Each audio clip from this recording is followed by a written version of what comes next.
네, 할렐루야. 자와 앞들 한번 인사하겠습니다. 주님이 지금도 잘해주십니다. 주님이 지금도 잘해주십니다. 네, 오늘 본문은 이제 사무엘하 마지막 부분인데요.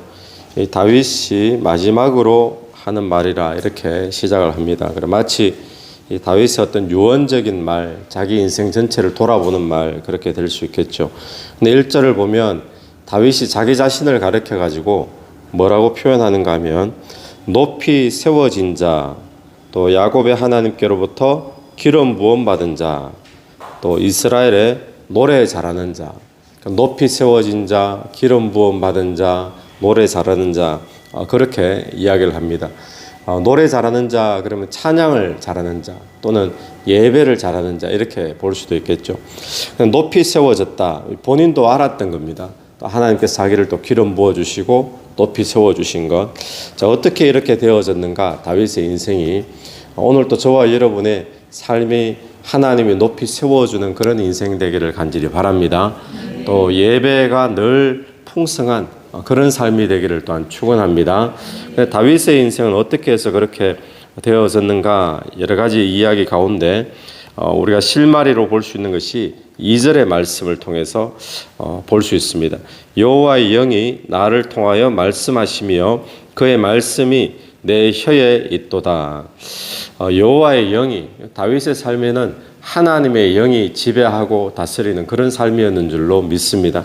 하나님의 영이 우리의 삶을 이끌고 우리의 삶을 지배하고, 그래서 오늘 또 저와 여러분의 삶에 성령께서 충만하게 우리 머리부터 발끝까지 내 말에 내 일에 다 다스려 주시는 역사가 있게 되기를 간절히 바랍니다. 성령 충만함이죠. 성령께서 충만하게 일하시면 어떤 일이 벌어질까요? 성령 충만하면 우리는 얼핏 생각하면 은사가 나타나고 기적이 나타나고 이런 능력적인 외적인 능력에 대해서만 생각하기 쉬운데, 성령이 충만하면 오늘 2절 말씀처럼 여호와의 영이 나를 통하여 말씀하시며 또 그의 말씀이 내 혀에 자기 입에 있다는 겁니다. 성령의 우리에게 역사하시는 가장 중요한 역할 가운데 한 가지는 성령께서 우리에게 말씀하신다는 겁니다. 또 오늘 우리에게는 말씀으로 인도해 주신다는 거죠. 그리고 다윗은 이 하나님의 말씀, 성령으로 인한 하나님의 말씀을 듣고 하나님의 말씀에 순종하고 그런 삶을 살았더니 그의 삶에 예배가 풍성하고 하나님이 높여주는 그런 삶으로 연결되어진 줄로 믿습니다. 출애굽할 때 이스라엘 백성들에게 낮에는 구름 기둥, 밤에는 불 기둥, 이 기둥으로 이스라엘 백성들을 광야 생활 그 40년 여정을 하루도 빠짐없이 쭉 인도함을 받게 되었잖아요. 그들이 그것을 쭉 인도했듯이 오늘 또 우리의 인생을 광야 인생으로 비유하는데, 우리 광야 같은 우리의 인생에 우리에게 성령이 우리에게 기둥이 되셔서 인도하시는 줄로 믿습니다. 근데 그 성령의 인도는 무엇으로 가장 많이 나타난다고요? 우리에게 말씀을 깨닫게 하시고 또 말씀으로 인도해 주십니다. 그래서 오늘 또 저와 여러분이 그 말씀 가까이 하고 또 그 말씀을 우리가 순종함으로 또 저와 여러분의 삶이 다윗과 같은 그런 은혜로운 삶이 되기를 간절히 바랍니다. 그리고 또 하나는 3절 말씀 보니까 이스라엘의 하나님이 말씀하시며 이스라엘의 반석이 내게 이르시기를, 그 말씀 가운데 뭐라고 하셨는가 하면 사람을 공의로 다스리는 자, 하나님을 경외함으로 다스리는 자여, 이렇게 다윗을 부르고 있어요. 하나님을 경외함으로 다스리는 자여. 다윗의 인생이 복되고 또 하나님의 은혜가 늘 머물러 있는 그런 인생에 대한 비결 가운데 한 가지는 하나님을 경외함으로, 그가 왕이 되었잖아요. 또 통치자가 되고 한 나라의 절대 권력자가 되어졌는데, 그럼에도 불구하고 다윗은 내가 왕인데 나보다 더 높은 사람이 없는데 그렇게 여기지 않고, 자기가 왕인데 다윗에게는 또 따로 왕이 있었잖아요. 시편에 보면 나의 왕이시여 나의 주시여, 늘 그렇게 다윗은 자기의 위치를 알고 고백을 했던 것이 여호와를 경외함으로 그렇게 왕 일을 했다라는 겁니다. 오늘 저와 여러분이 사업을 할 수도 있고 직장을 다닐 수도 있고 또 사람을 만날 수도 있고 무엇을 하든지 여호와를 경외함으로 하게 되기를 축원합니다. 여호와를 경외함으로 하는 것이 다윗의 인생에 늘 은혜가 머물렀던 그런 비결 가운데 한 가지였던 것입니다.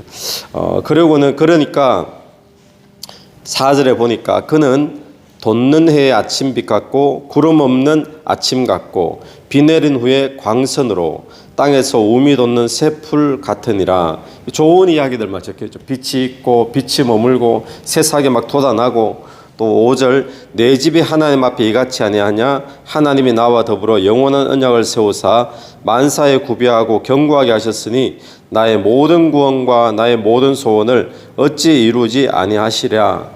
여호와를 경외함으로 왕일을 하고 경외함으로 삶을 살아가는 사람에게 하나님께서 새로이 막 솟아나는 새풀처럼, 그리고 빛나는 그런 햇빛처럼, 그리고 5절 말씀처럼 나의 모든 구원과 나의 모든 소원을 어찌 이루지 아니하시랴.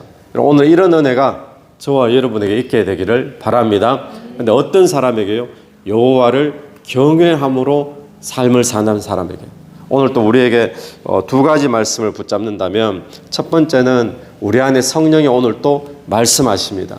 또 말씀으로 인도하십니다. 그 말씀에 순종하는 자가 되기를 간절히 바라고, 두 번째는 하나님을 경외함으로 인생을 살아갈 때 주께서 우리를 높이시고 또 땅에서 없는 새 풀처럼 또 우리의 구원과 우리의 소원을 이루어 주시는 그런 은혜가 임하게 될 줄로 믿습니다.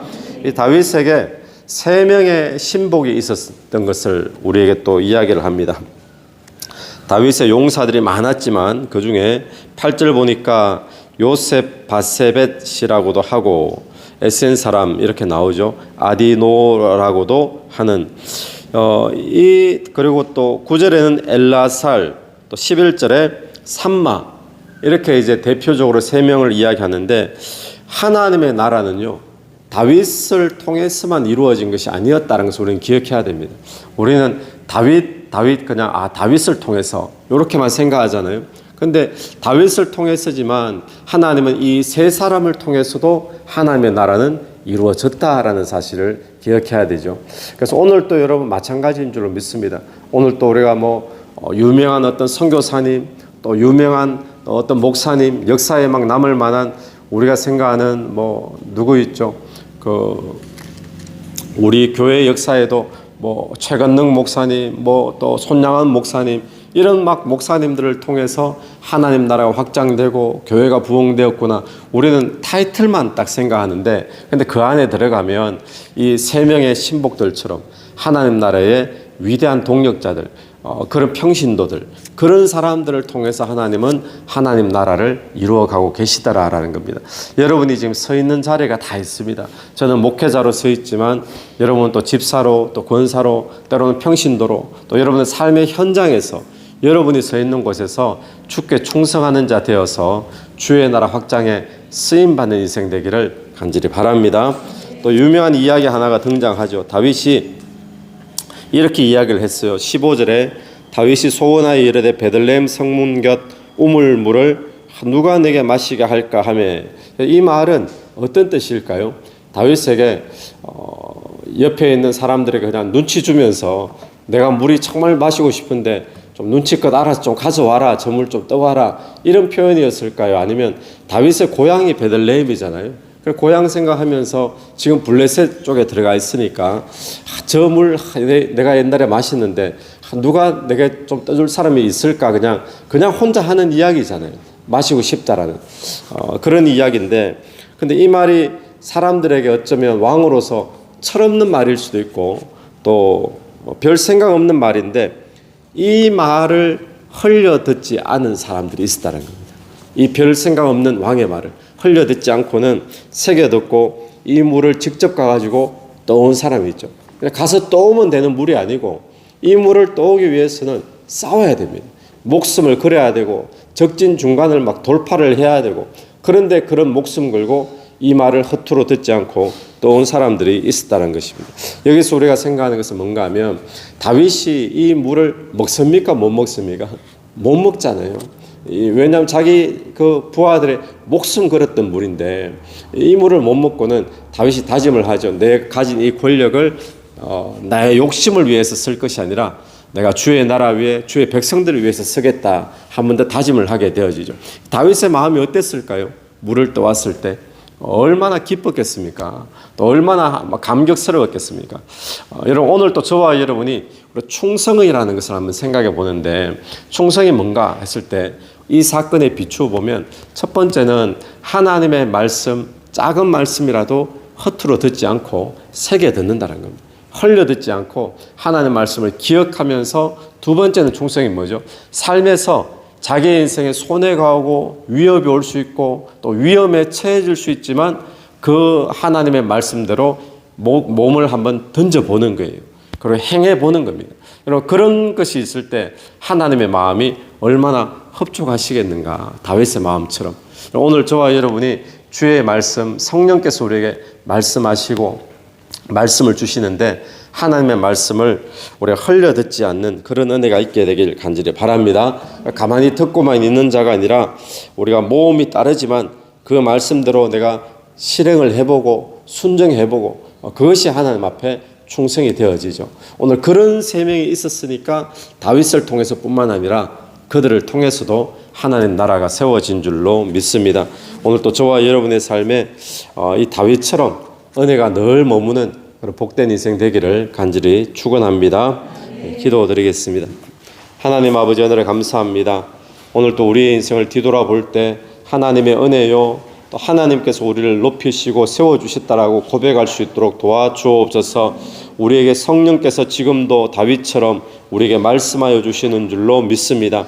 그 말씀 붙잡고 또 그 말씀 가까이 하며 순종하며 나가게 도와주시고 또 특별히 오늘 하루 우리가 어떻게 살든지 무엇을 하든지 하나님을 경외함으로 할 수 있도록 인도해 주시옵소서.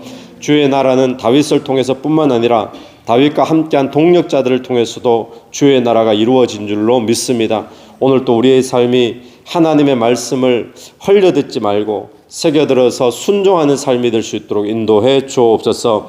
이 새벽에도 기도하며 나갈 때에 기도 속에 성령께서 역사해 주시기를 간절히 원하오며 예수님 이름으로 기도드립니다. 아멘.